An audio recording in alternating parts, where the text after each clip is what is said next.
I've got a question. Why get out of bed in the morning? I ask this non-rhetorically. Take a moment, try and answer the question yourself. It's pretty tough, right?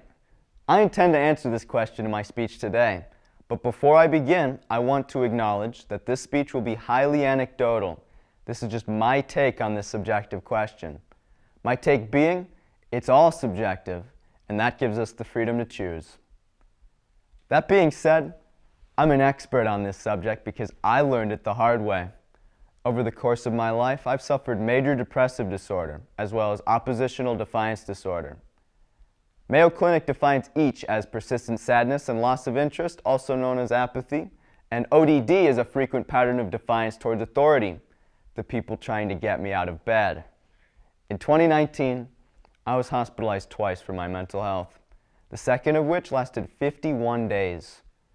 Sure, I was suicidal, but my more concerning behavior was my refusal to get up, out of bed, and out of my stagnation. Nothing mattered. It wasn't worth it. I could not be bothered. I stand before you today having hopefully obviously gotten out of bed, and I'd like to share what worked with me by first analyzing motivation and value, and then by looking at how we can take charge by making conscious choices. First, let me establish something. In my depression, I was obsessed with the notion I still hold today.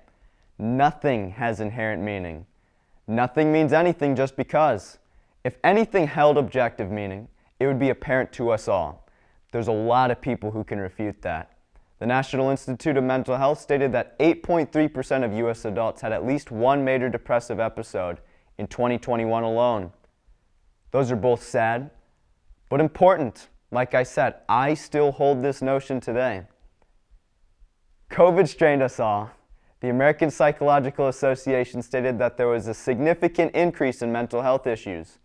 As I went into that dark time with pre-existing mental health issues, things looked kind of grim. However, COVID gave me a lot of time to reflect and stare deeply into hard questions like, why get out of bed in the morning? I implore you all to lean into those dark, difficult thoughts, as there's insight to be gained. Let's look deeper into this belief that nothing has inherent meaning. Nothing is bestowed upon us. Good. Great, in fact. Nothing is the greatest gift we could receive here. Nothing matters. That means it's all up to you. You all, each and every one of you, are capable for choosing why you get out of bed yourself. During COVID, I decided to be someone worth being. Bam. Just like that, I've got a goal, a purpose. I get up each morning because there's not much else to do but to improve. But before I conclude, I need to acknowledge that this sounds a bit like telling a depressed person to just be happy. I can tell you that this is not the case because I was not happy for a long time after finding motivation. But what really matters is that spark, that initial conscious decision. That's taken me far now, and I'm not stopping anytime soon. Now in conclusion, motivation is subjective, and that's a wonderful thing because that gives us the freedom to choose, to assign value how we see fit, and to get up each day for your own reason. I certainly can't give you one. So go with direction in your daily life because all it takes is that daily choice to get up out of bed every single morning. Thank you for your time.